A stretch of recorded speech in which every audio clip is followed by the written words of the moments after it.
Ladies and gentlemen, I was just curious this morning and I decided to see how many pastors actually passed away due to COVID 19.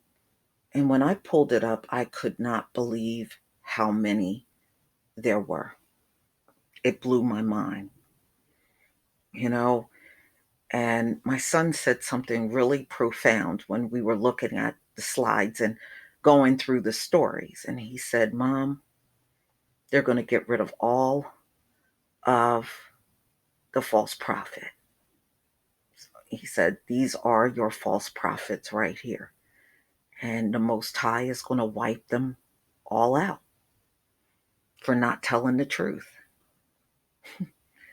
Never say that your kids can't say anything wise, because they certainly can. Ladies and gentlemen, you know, I think about the years that I spent in church. And I used to wonder why back then I would pray and things would just kind of remain the same. But as I grew, I started learning. And then I started looking at where Christianity began. It began on the plantation. We didn't give this to ourselves. This is something that was given to us. And it's something that we had to accept, ladies and gentlemen, or we could have possibly been killed or beaten severely if we didn't accept it. And there were only certain sermons that were allowed to be given to our people. Slaves, obey your master.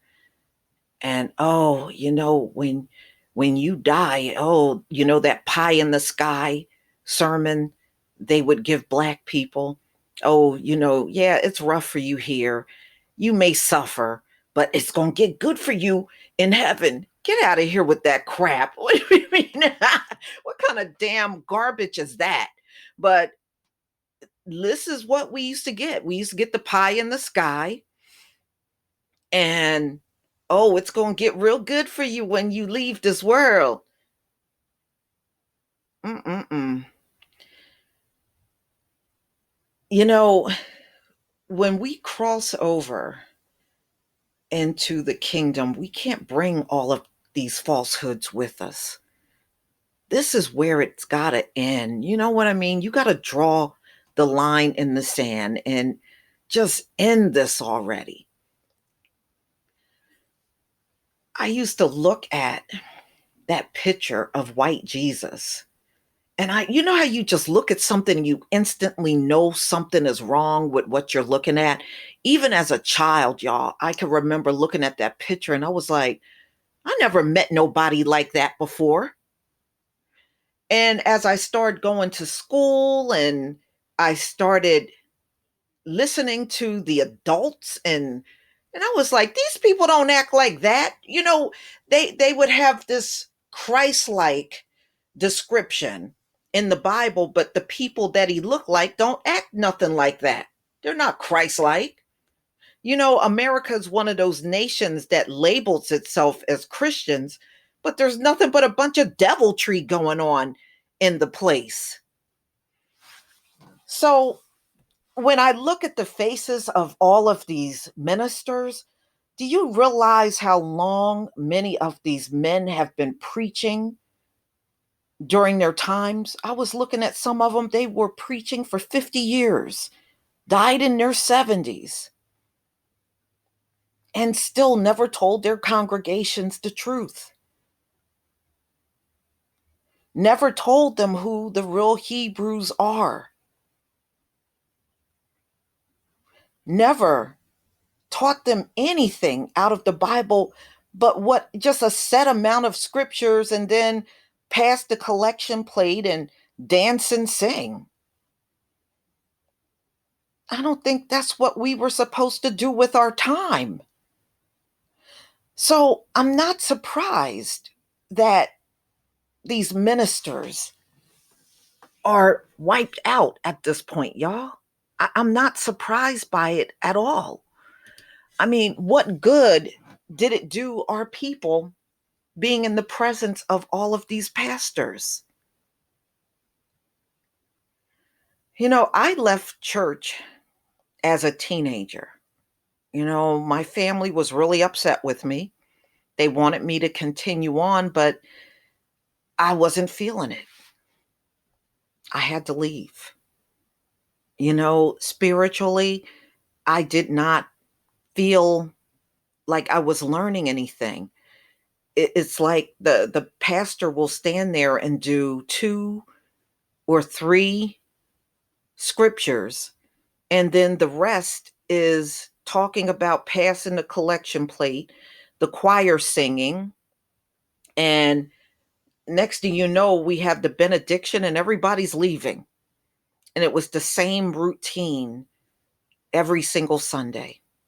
And I also noticed the same sermons coming every year. It was never anything different or new. It was the same sermons being repeated the following year, then the following year, then the following year. I kid y'all not. And I know I can't be the only person that noticed this. But it was not fulfilling enough for me. I took a lot of heat from my family when I made the decision not to return back to church. But it was a decision that I felt I had to make. And this was long before I even knew who I was at that point in time. But, ladies and gentlemen, I can honestly say when I left, I didn't miss it. I did not miss it. And I did not long to be back there anymore. But even to this very day, I have a lot of family, especially in the South. They went to church all the way up until the time they couldn't go anymore. And they miss it. They miss it. They miss everything about it. I All I can do is just listen to what they say, but I'm not feeling it. There's a reason why the Most High had to remove these pastors the way that he's doing it. Many of these pastors have been in their community for decades and there's hardly no help. Churches just don't help like that. You know, if they are, it's very few helping in the community. Even around where I am, there is one Black church and they give food out, I think, once a month. There is another one. It's a white pastor and he has a pretty sizable Black congregation. There's a few whites, but the majority of the congregation that he has is Black around here. And they have like a little soup kitchen that you can go to. I think theirs is only open once a week. You can go over there once a week and get some food if you are in a bad situation and you need to get food to your family. They at least do that. And I do know one more, but it's maybe a town or two over. But the vast majority of me, of them around me, they don't do anything. In fact, their doors used to stay closed until Sunday came. Then you would see cars up there. So I don't know. How do you keep your spirituality when you see so many of these pastors just dropping dead from COVID virus? You know, if they're a real true man of the cloth, wouldn't they be more protected than the rest of us? I never thought I would live to see the dismantling of Christianity. But that's exactly what we're seeing now. Church is never going to be the same, y'all. Even if they reopen this country, there are going to be so many people too scared to go back in these churches. It will never be the same. And now that you see a whole rash of these pastors dying from coronavirus, many of them won't return back because their pastor is no longer alive. But I'm just telling you, a church in this country, you will never see it the way that you did before this virus came. And some of the churches were dying anyway. I did a story over a year ago of all of the churches that literally lost their congregations and they had to close their doors. And quite a few of these churches were over where I grew up, around where I grew up in the city of Philadelphia. They had to close their doors.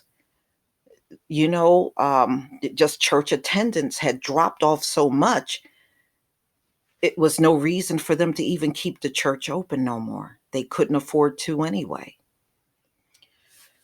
But y'all, please tell me what you think. I could have made this slide a lot longer. I just stopped after a certain amount, but I certainly saw a lot more pastors that had died. And, you know, because of the times that we're in, I guess I'm not too surprised. But when you just see so many, this is real. This is real.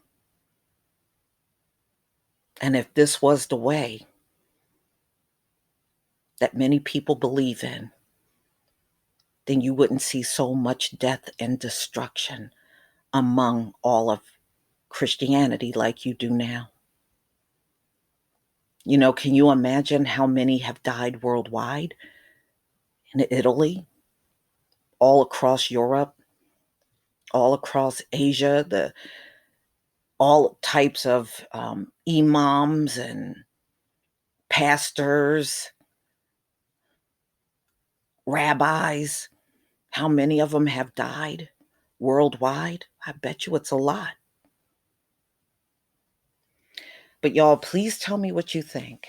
Please leave your comment and subscribe. Don't forget to hit on the notification bell, and I'll see you on the next video. Peace, family.